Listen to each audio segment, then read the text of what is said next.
2 weeks ago. It's been 3 weeks since I've been here. 2 weeks ago, I was in New York with our teenagers. Last week, I was honored to be in Washington, D.C., actually just outside Washington, D.C., in Northern Virginia, as I was part of the installation ceremony for Rabbi Barrett, who grew up in our congregation. It's always a wonderful trip. Those of you who are we have a private Facebook page for parents in our religious school, so many of you saw our pictures from New York. Many of you didn't. We try not to throw bunches of pictures of our kids up on the internet for anybody to have at. And so I want to share a little bit about our trip. But let me start with this, which is I've done this trip many times with the different synagogues that I've worked at. It's always a wonderful trip. I get a lot of sympathy. People say, oh, you took 10 teenagers to New York. That's so painful. It's actually about as good as it can get. To see their eyes, open up big, even if they've been to New York before, and to walk the streets with them, and we had beautiful weather. And because I've done this trip many times, I have my favorite bagel shop. So the kids sleep at the hotel. I let them sleep in a little bit, which by my standards means that they have to get up by 8 o'clock. And I get up early, and I go to Essa Bagel at the corner of 50th and 3rd Avenue. And usually, there's a line around the corner. So I wait in line about a half hour, 45 minutes. You slowly get into the store. It's a great classic bagel shop, tall counter, all sorts of great spreads and options, and everybody's, putting in their orders. And there I am by myself. I order a dozen bagels, 4 cream cheeses, sliced, of course, and I get up to the counter, and as she said to everybody who was there before me, the woman who was working behind the counter says, "Is that all?" In a way that came with, I can't mimic it enough. It's like a way that came with judgment, like I didn't do a good job of ordering my bagels. And it strikes me as, even though she was clearly not Jewish, in fact, she was very obviously Muslim, but what a Jewish response. That you go to get breakfast, and somehow you do it wrong, even though they know nothing of what you're trying to do or order. I share that because this is so often how we look at our world, especially our Jewish world. The week's Torah portion, Kinder Kathy's going to read a section of it in a little bit. We'll hear more of it tomorrow from Aliyah. And so you'll become quite familiar with the fact that this week's Torah portion's name is Chaye Sarah, which means the life of Sarah. Sounds lovely, except it starts with the death of Sarah, and it ends with the death of Abraham. So we call something the life of someone, and actually we just talk about death.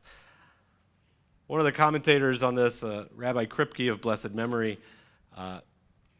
who was the former conservative rabbi in Omaha where I served prior, he said that this Torah portion is there to remind us that Jews believe that our beginnings are always difficult, that there can be nothing positive. We always have to start with difficulty. The Torah, all the stories in Genesis, that even Adam and Eve in the Garden of Eden sounds all great, but then they make a mistake and it all goes awry, right? You get to Noah and the ark, the world is flooded, he's got to save his family. Here you are, Abraham and Sarah, they're the beginning of the Jewish people, of the Israelite tribe. They finally have a child, and what do we talk about? We talk about the challenges of losing your spouse, and then at the end of the portion, losing Abraham. So he says, for some reason, the Jewish people believe that when we come into being, that when we enter into something, it has to have some difficulty. And so often, when we look back on history, Jewish history, that's exactly what we talk about, all the difficulties, the challenges that we've had. In fact, a commentator this week, because there was recently, as you might know, Israeli elections, was talking about 2 of the frontrunners of Israeli politicians. He described them in the following ways. One seemed to always speak exhaling, meaning tried to calm everyone, say it's going to be okay, and just relax, and you could sort of see it in his body. The other one was always increasing anxiety, making everybody feel tense and afraid. Who do you think won? Right? Mr. Tense and Afraid, right? So there seems to be this sense that we are drawn, whether it's just as a Jewish people or maybe it's human nature, we're drawn to the struggles, the challenges, the fears, the anxieties. We seem to remember history that way. We seem to remember beginnings that way. And I wanted to say that because for the last 2 weeks, being both in New York and then being at Rabbi Barrett's synagogue in D.C., it was the exact opposite. And it was a great reminder, something that I think has been hard for us in these pandemic years, to get out into the world and feel exactly how beautiful and joyous our world, especially our religious communities, can be. So let me tell you a little bit about it. Because for me, the last 2 weekends, even though I missed being here, essentially, even with all the sympathy I got, I was really just smiling the whole time.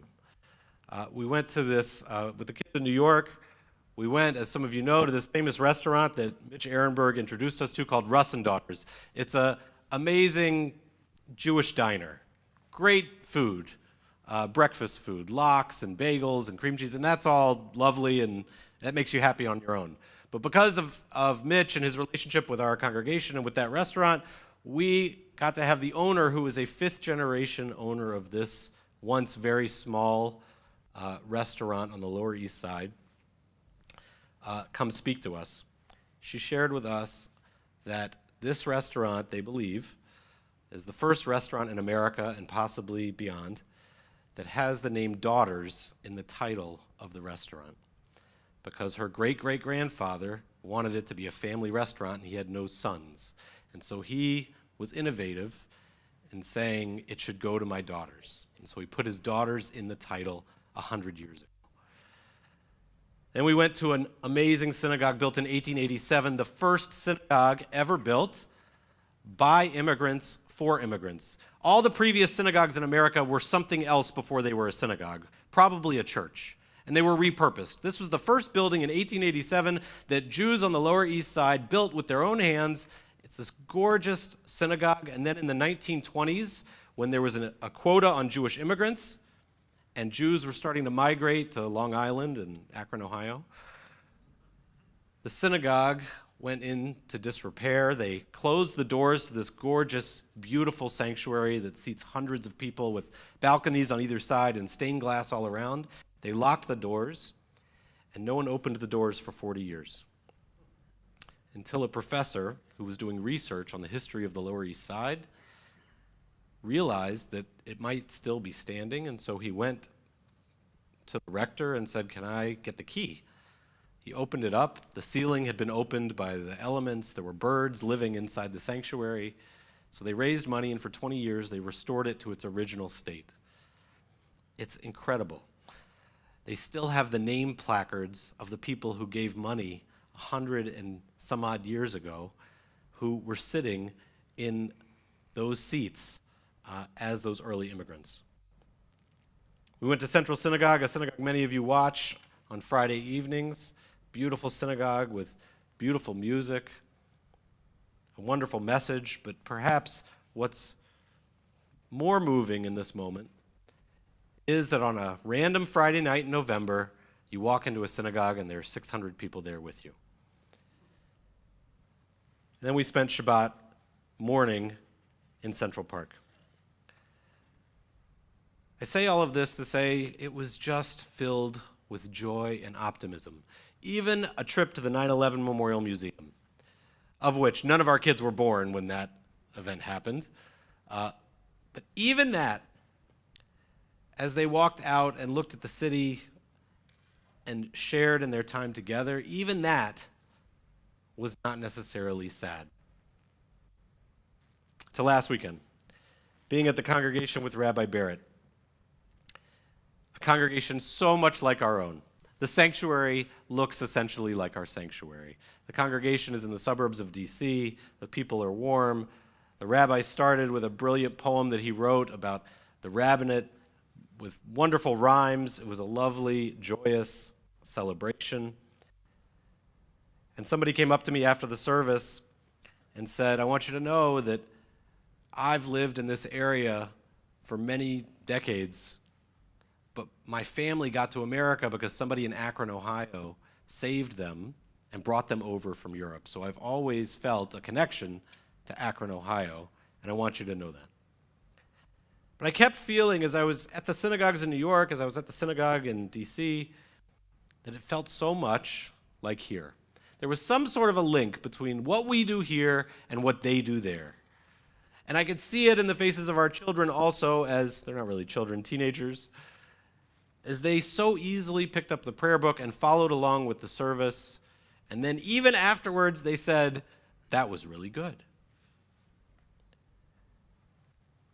And so I share that because I think sometimes, even though there's lots of scary, depressing, unfortunate, anxiety-ridden times, especially in these last weeks, that doesn't mean we shouldn't talk about the blessings, the joys, the ways in which the world is still standing strong, proud, and beautiful for us to experience, as we will tomorrow, as Aaliyah leads us at her bat mitzvah.